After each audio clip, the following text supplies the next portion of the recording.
Susan McCulley. Thanks so much for joining the We Rise podcast. I'm so excited to have you on today. And just for listeners, have loved moving with you over the years. You are such a very wise, intelligent guide and teacher. And so thanks so much for taking the time to join today. Will you introduce yourself so folks know who I have the joy of Yeah, talking to today?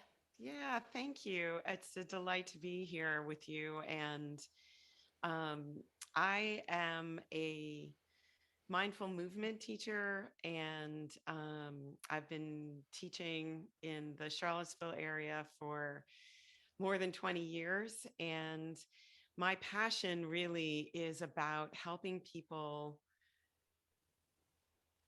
embody their movement. And so I'm not a dance teacher. I'm not about teaching you to be a better dancer. I've actually like zero interest in that. What I'm interested in Right. is getting people in their bodies, getting people into sensation. And I believe that at its root, that practice is what changes the world. And Mm. it changes us and it changes the world. And so I love doing it. And in the past couple of years, I've loved doing it both online and in person. And yeah, it's been the joy of my life for sure is Mm. sharing this practice. I love that. I love that. So, tell us a little bit more about what that looks like, the embodied movement and how that changes the world, which I agree with you 100%. I know from my own experience when I really learned to live from my body instead of from my brain, my life shifted in a lot of ways. Um, what does that look like with the folks that you move with and help them uncover their movement? Right. Yeah. Well, our culture is one that celebrates almost exclusively the mind and the intellect. And the mind is a great and powerful thing. And yet, on its own, it can lead us astray. And in my experience, by choosing to drop into physical sensation and becoming intimate, becoming fluent in the communication of the body through sensation, it allows us to have access to wisdom, intuition, knowing that the mind cannot touch.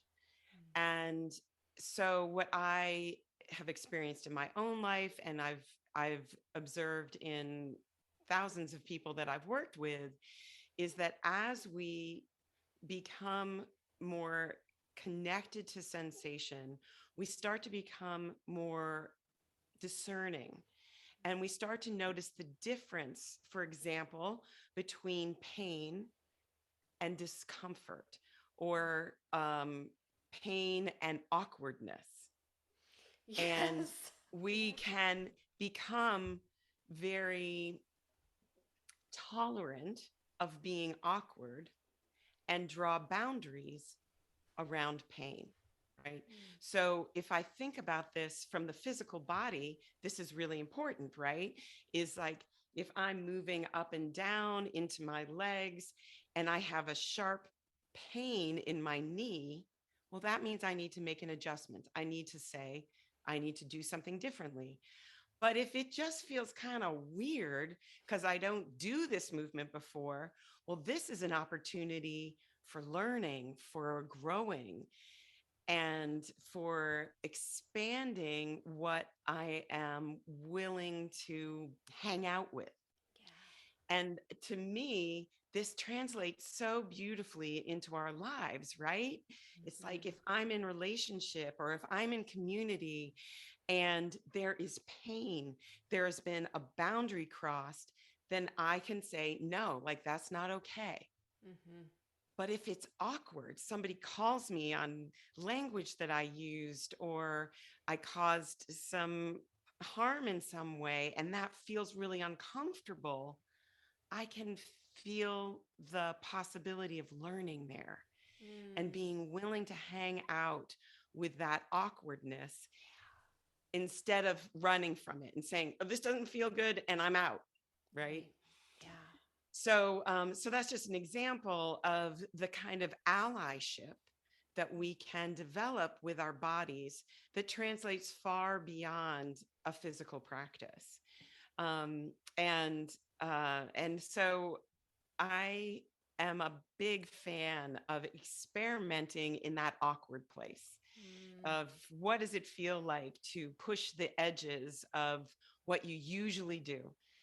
And expand beyond our habitual, comfortable patterns to see what's possible beyond there. I love that. What you're saying resonates on so many levels. And I want to come back to you and your story and how you got here in just a little bit. But I want to tease something out a little bit, Susan. You talked about the difference in awkwardness and pain.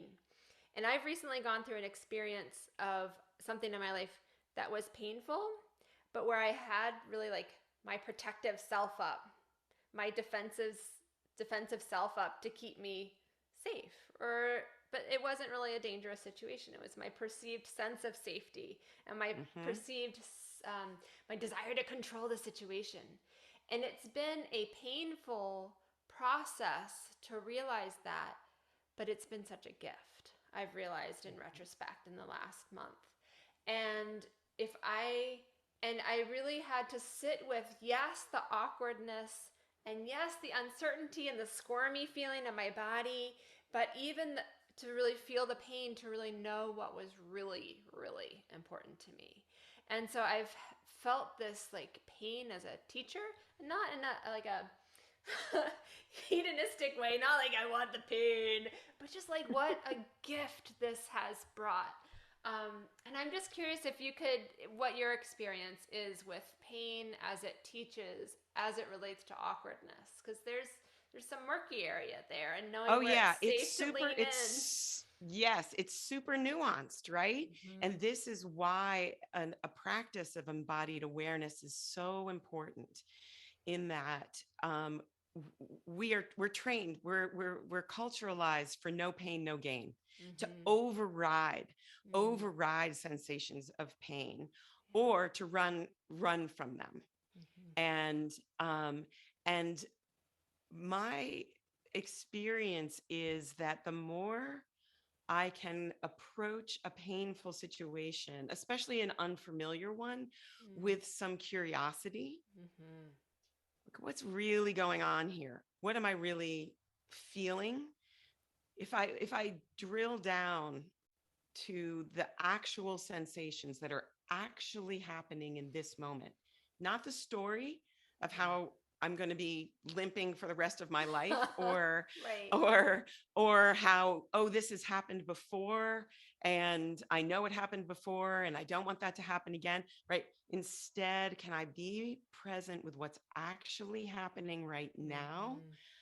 There can be tremendous insight into where I need to draw a boundary and where I can, as you say, like sort of lean into it a little bit and allow myself the awkwardness. And so it takes practice. It totally takes practice, because it can be confusing at first to have that feeling of, oh, like this, I don't know what this is going on. And instead, can I feel the details of what's happening? Oh, there's heat here, or there's a prickly feeling here, or there's a throbbing feeling here. And what happens if I make a small change? And does that change anything? Or if I breathe more? Right? You were talking about your sort of your protective self. Well, the protective self is clenching against those feelings, right? And that literally happens in the body, that we hold our breath and we clench the belly and maybe clench our hands or our jaw, and that bracing reflex prevents us from really feeling the details. And so if we can soften a little bit, relax a little bit, breathe a little bit more, it still might be a no, for sure. And yet there is the opportunity to say, oh, this is I don't know, this is an unfamiliar place, but not necessarily a dangerous place. As you Yeah. said, it Yeah. wasn't really a physical danger. If I heard you right, Yeah. Yep. it was something that I was protecting against. Yeah. Yes, that's right. Yeah. Such a wise way to put that. And the curiosity, that's a great framing to get curious and to notice inside and listening with different ways outside of thank you mind, thank you for that Yeah. opportunity to try to keep us safe, but what's the felt sense, what's the experience. So tell us a little bit more, Susan. How'd you get to this point? You really weave together so many threads beautifully from your mindfulness teaching, the way you move in the body. I've been really in appreciation within our broader community of the way that you've showed up in anti-racism work in the last couple of years. And all of this is within trusting the body and helping others move in their bodies. How did you get to this point? Tell us a little bit about your story and background. Yeah, I I started my journey into this work absolutely kicking and screaming. I had been a mover who had moved out of sort of obligation, weight loss, and all of the sort of Western culturalized kind of movement. And I had a friend who was taking Nia classes in the late 90s in Charlottesville, and she invited me to a class. And I said, oh, hell no. I mean, I don't know how to say no more clearly than this. No. And yes, totally. I was like, no, no, no. It's too weird. I don't even know what's going on in that whole situation. This is just so much no. And for 2 years, she invited me to this Over and class. over. And Just I kept finally asking. said, all right, I will go. And just to shut you up and so I don't have to listen to you talk about it anymore. And I went to a class and it was weird. It felt very odd in my body. And there were two things that happened. One was there were no mirrors, which I think was really important for me. That I only had my self-referential, I only had my own felt experience. And I got really curious. I was like, this was weird, but there's something going on here. Like there's something interesting that I've never experienced in a traditional aerobics class or, anything like that. Yeah. And so I started going to classes, and after about a year, went to my training for the Nia Technique, which is a practice that draws on many different movement forms, from mindfulness practices to dance practices to martial arts practices. So as part of my training, I started expanding the kinds of movement that I was doing and kept discovering that all of these practices had different ways of talking about and maybe different language, but the experiences were all threaded together. And that there was this presence that was available that I wanted. I wanted to have this ability to stand in my body with ease and to be present in uncomfortable situations in my life that I had run from before. And it was a long process. It did not happen overnight by any means. It's taking, I'm not done. It's Right. like this, I call it a practice because we don't get anything done or checked off by any stretch. But I think that was it for me, that this curiosity was sparked, and I was seeing people who I was like, I love the way they move through the world. I love the way they interact with people. It feels different than the way I've been trained to interact, to kind of put up mm, persona or a kind of a role that, or something like that. Instead, these people were so real. And I was Mm-hmm. so fascinated by and kind of baffled by this true presence.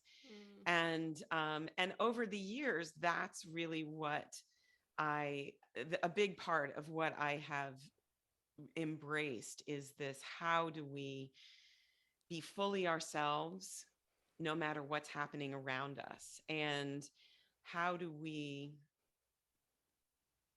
how do we embrace all of the experiences of life um, in a way that allows us to be open to each other, to ourselves, um, and and so yeah, so that sort of expansive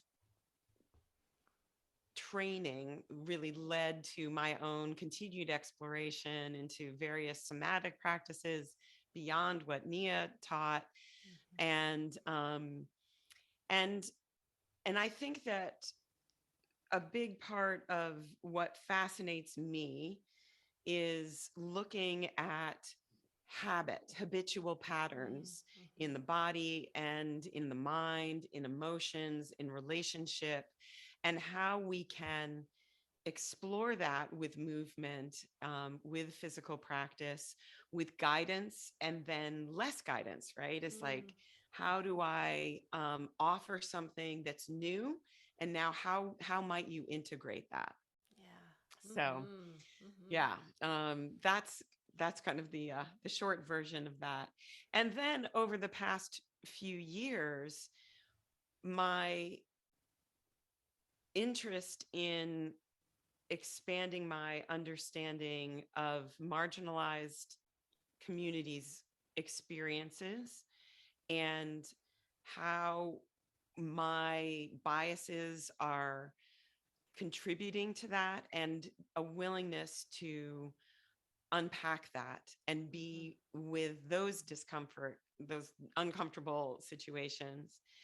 In particular, my grandmother's hands, Resma Manikam's book, has been absolutely life-changing for me, is understanding especially racialized bias, but I would argue that his um, somatic approach applies to any marginalized traumatic experience. And that working through that book and all that work entails has been huge for me and folds directly into my teaching and where I'm choosing to show up these days, Yeah. for sure. I love that. And so, weaving these threads together about what you've been up to, how are you showing up these days in the world? What's lighting you up in terms of what you're offering to people, and what's bringing you joy in terms of how you're working with embodied movement these days? Yeah, so I'm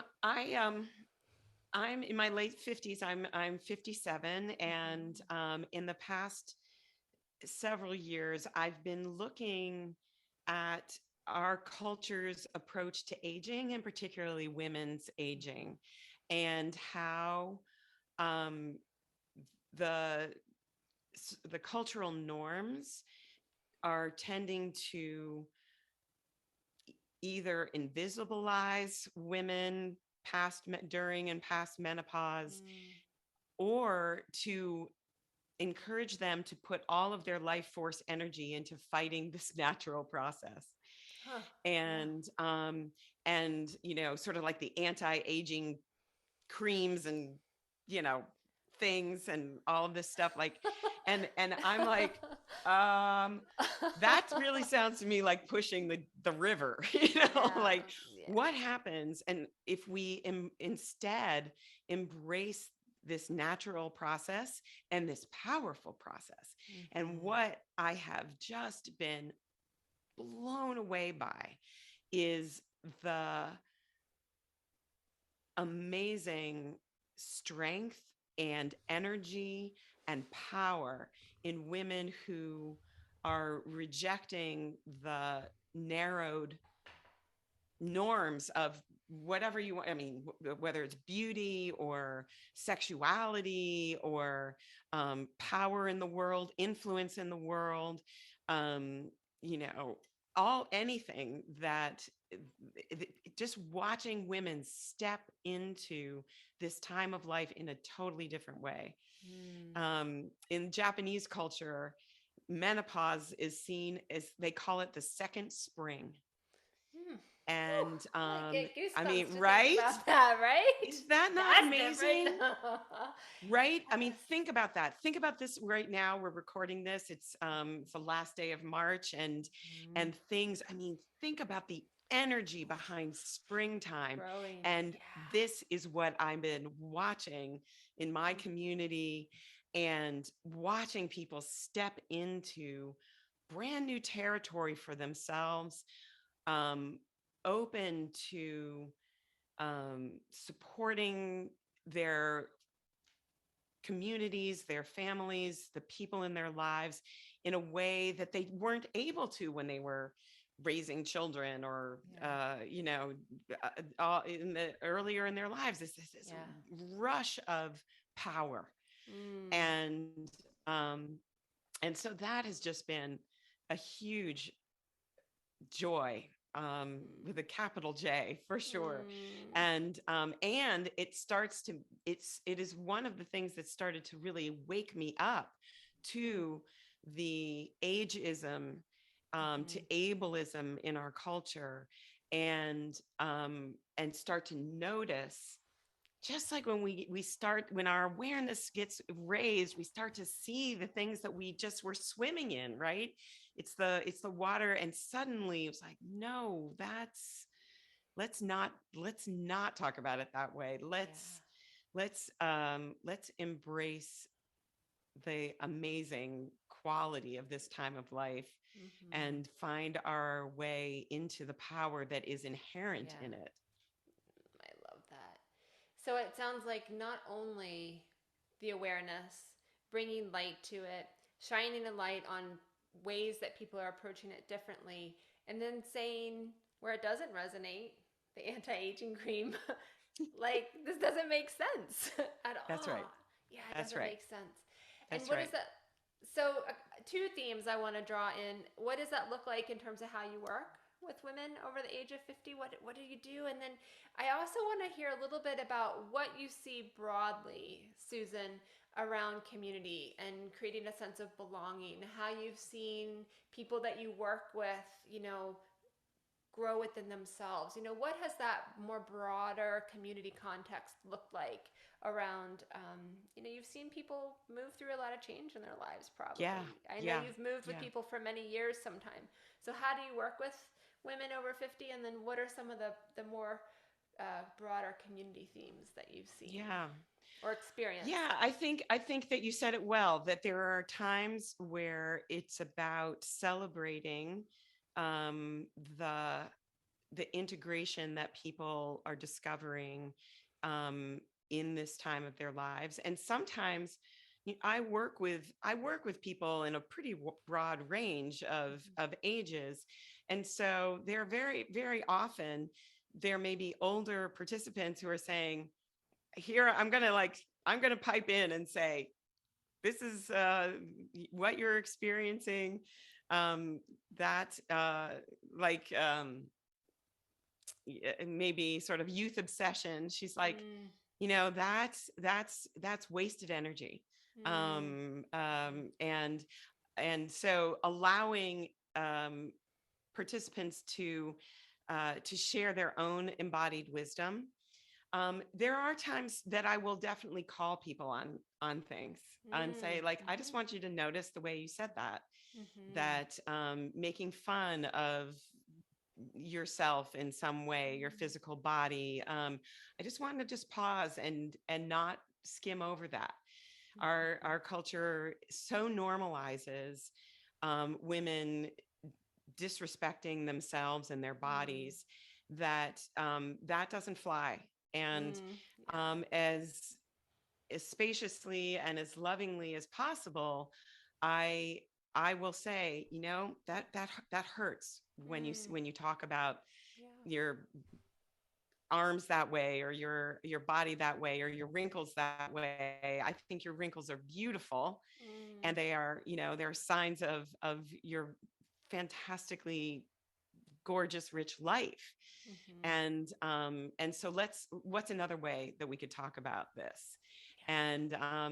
And so that, that can be a place of discomfort sometimes, because I am encouraging people to think, to speak, to act in a different way.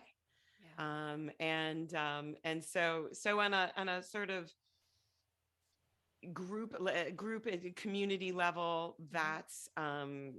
that's one of the ways that this work is changing the way I teach. Yeah. But I would say, I think that one of the most powerful things that we can do in the world is, just as long as we're breathing, just keep showing up. Just Mm. keep showing up. In Mm-hmm. meditation communities, we often talk about when we lose our focus, when we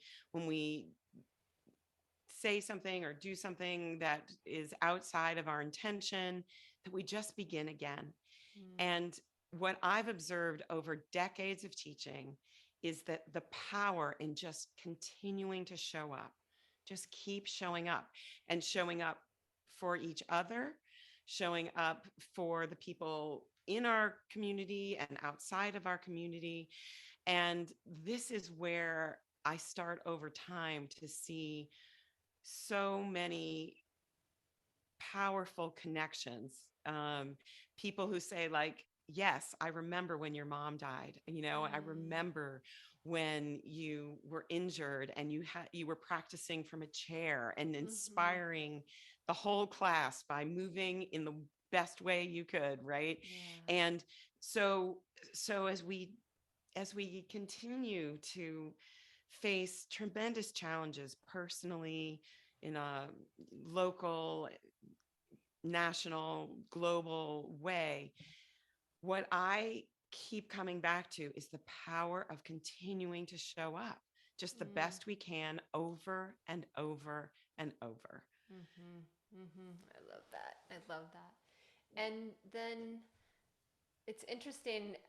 One of the things I notice, Susan, over time is my relationship with what I show up to and with changes. My experience changes with that, and often becomes, I've found over the years, as I've become more comfortable in myself, had more self trust, more self love, like that ripples out in various ways, which is so interesting.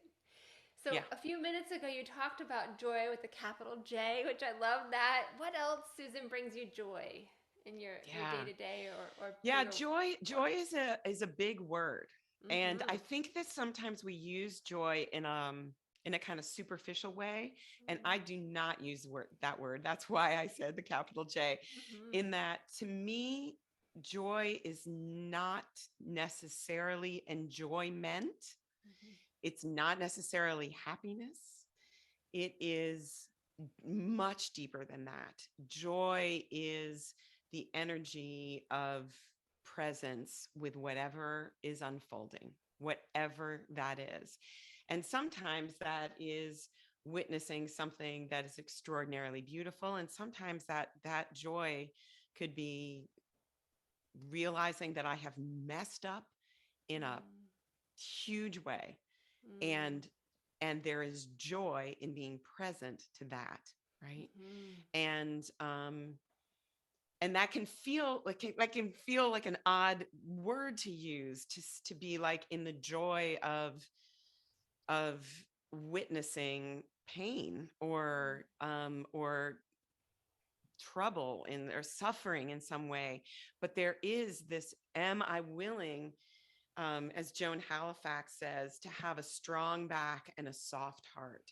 Mm-hmm. And that to me is joy. That could be like a physical manifestation of joy, a Mm-hmm. strong back, like I'm willing and able to stand in it and yet be soft and permeable to it.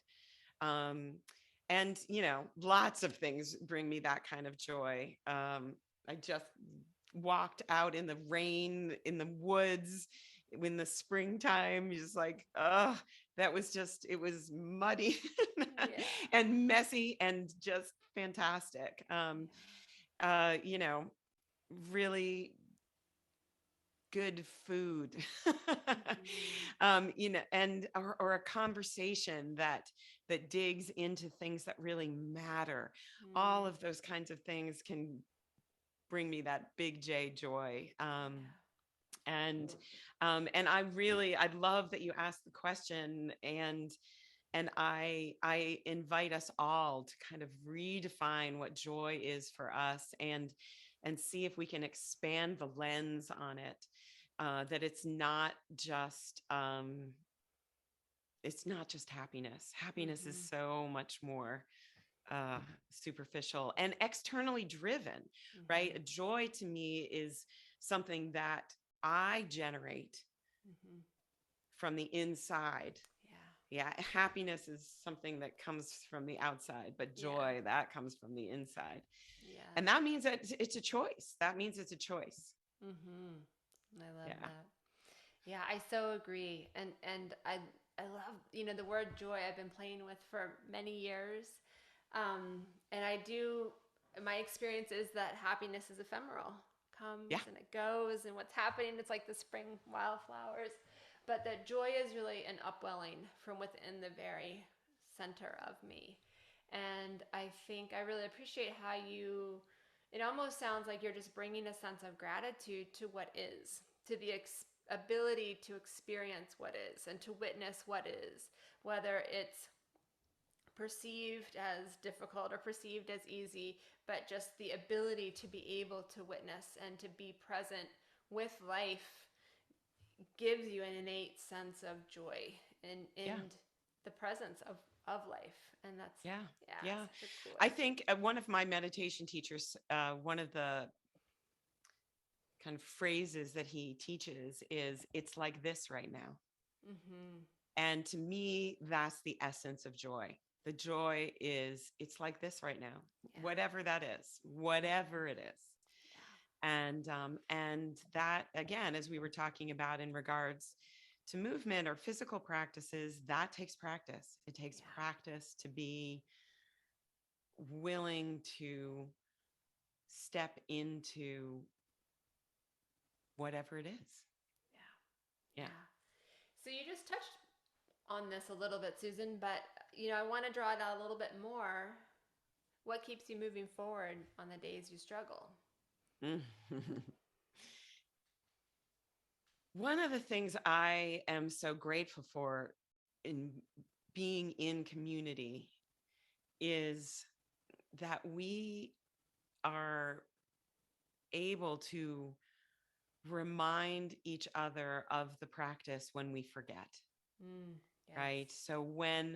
So um, whether it is in the movement practice or um, anti ageism or ableism activism or racism activism, there are times that I definitely feel deep fear, anxiety, despair, and being in community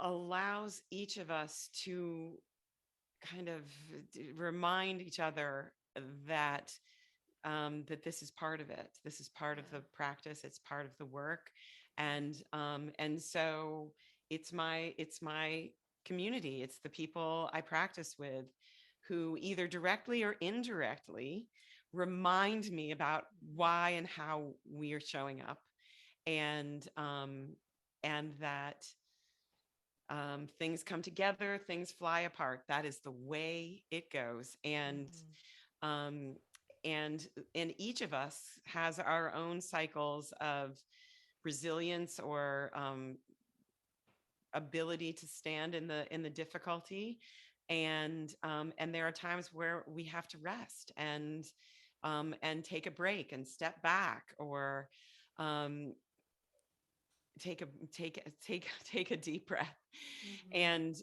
when I need that, I'm so grateful for the people that I practice with in whatever arena we're talking about, Mm-hmm. whether they're reminding me directly or with their own presence, their own practice. Mm-hmm.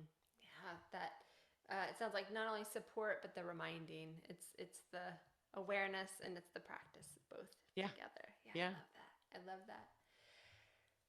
So we'll move into some quick roller questions as we get ready to wrap up here soon. Although I could keep talking with you all day long. You've talked about joy with a capital J. What else makes you excited about what's happening in your community, Susan? I think that it gets back to so the willingness to show up, Mm-hmm. the willingness to that I watch people just keep showing up, the willingness for people to step into their gifts, Mm. um, to observe people's wisdom and skill and talent, and as I said, working in the community that I do, and just seeing people embrace roles that they may not have taken before, and Yeah. then just shining in them, Yeah. and the willingness to pause when they need to take care of themselves. And I think that one of the things, when I first started looking at activism work and community work, I kept I kept getting kind of overwhelmed. I would Mm. feel like the problems are too big, Mm-hmm. and it's too much for me to be able to make any difference. And one of the things I keep realizing, and actually I think now really believe, Mm. is that we have to start with ourselves. We have to start on our very own bodies, our own minds, our own hearts, and and so watching people taking real deep care of themselves, and showing up in the way that they need to, and it just inspires me endlessly. Mm. And it is my hope to create communities in which we celebrate that, right? Mm-hmm. Mm-hmm. And that there was for many years I taught in a big fancy health club, and I was teaching a body mind class in a place where it was not the norm. Mm. And and some of my colleagues would look in on my class and they would be like, we don't know what the hell you're doing in there, because like you got 35 people and they're all doing different things. And I was like, exactly, Mm-hmm. we're all in this Mm. together, but we're all doing it in the way that we are doing it, right? And Mm-hmm. think about the power in that, Mm-hmm. that nobody needs to look in a certain way, or move any certain way, or do it any particular way, but instead we inspire each other by being ourselves, Mm. and showing up with our gifts and our talents, and that to me is, yeah, I just think that that is so beautiful. Mm. And it's one of the things I miss teach. There are things I love about teaching classes online, but I don't really get I don't get to see all of the permutations of the Yeah. practice. Yeah. So I am looking forward to teaching more classes in person, so that Mm-hmm. Mm-hmm. I can really absorb the beauty of that. I'm excited for that as well. And I love that, what you just shared, like the nuances of what you just shared is when we show up for ourselves fully, not only are we showing up for ourselves, but we're offering it as a gift to to others, and you talked about that in your early Nia classes. You first started going, and you talked about the realness that people showed up in the world. And it just strikes me that we have often no idea that the gift that we give to others by showing up for ourselves, by doing deep care, by being real, and how much the potential of that to ripple out is Yes. really substantial. Yes. And We have and no idea. I mean, I really believe that even if somebody tells you, there's just, it is a powerful thing to really reside in your own skin, in your own heart, in your own mind, um and that that is it is both tremendously difficult, and in our world that is inviting much the cookie cutter people, right. and instead to make that courageous choice is it's a beautiful, beautiful thing. Yeah, I love that. I love that.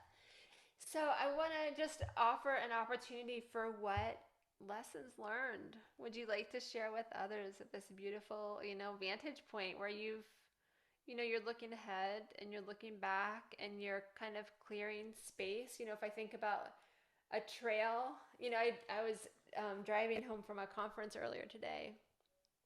The wind was like really blustery, and I looked outside my window and it looked like snowflakes. And I was like, well, I know this is not snowflakes, although we certainly can have snow and hail and blustery storms. But they were spring blossoms. They were cherry blossoms Hmm. that were falling down. And the image that I just thought of, Susan, with you is almost, you're looking ahead and you're looking behind and you're clearing the way to some degree for people. To show up for themselves, the path, and we're all doing that for each other. I think it's Ram Dass who says we're all walking each other home to some degree. Mm-hmm. What lessons learned would you share with others from this place that you're standing in?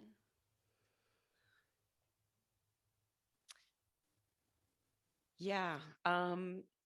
One of the things I sometimes say at the end of my classes is breathe deep, shine bright, and show up. Hmm.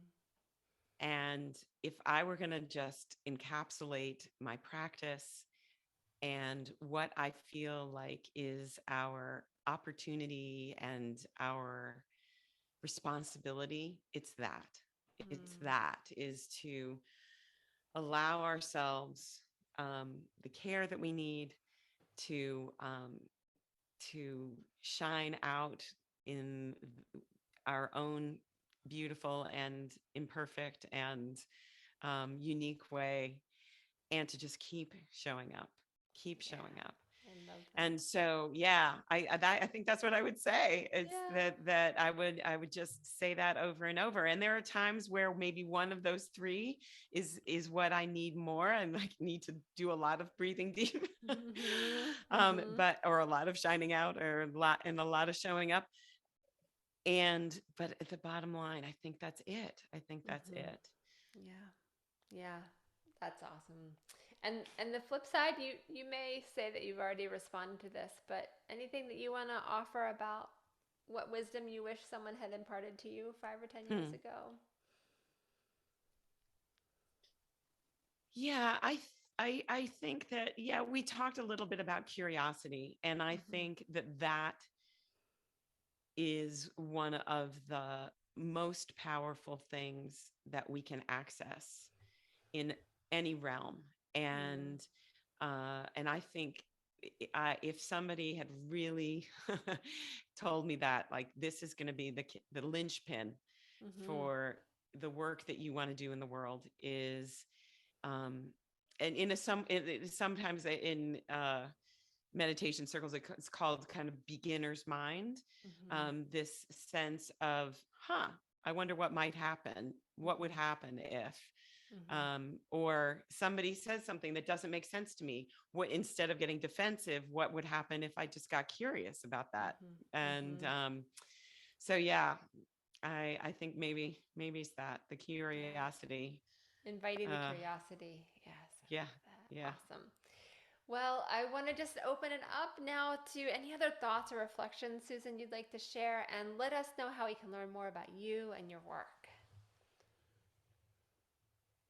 Yeah, I am in a place of kind of curiosity about my work at the moment. Mm-hmm. We seem to be emerging out of the pandemic, and Mm-hmm. so I have an online community Mm-hmm. called the Age of Becoming, that is designed for people who identify as women roughly over 50, but it's sort of loose. Mm-hmm. Ish. And yeah, and it's a place where we um connect about issues around aging, but not just that. It's about Mm-hmm. the things that matter to us. It's about um navigating the world and our lives, and it's a wonderful place to be, and so I'm really enjoying that. Mm-hmm. I do offer online classes, and I'm just starting to offer some in-person classes. So you can find out about everything I do at susanmcculley.com. And yeah, and I always love to hear from people. I write a blog every week about various aspects of my work and the practice, and I love to share that with folks. And you can sign up for that at my website too. But if anybody's just curious about, yeah, curious about Mm-hmm. what we've been talking about today, I would love to hear. I always just love to interact with people. So Awesome. I am so grateful for the chance to talk to you and talk to Mm-hmm. your listeners, and to create more connections. Yeah, I love that. So we'll include all those links in the show notes and put it on the episode webpage. And just the light that you bring in the world, Susan, is bright. And I think what you said about showing up as your real self.